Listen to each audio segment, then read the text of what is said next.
హా ప్రతి అడుగు తనకు తానే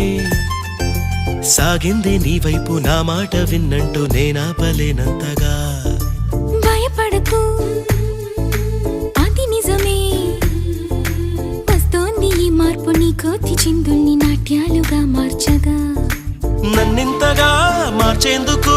నీకెవ్వరిచ్చారు హక్కు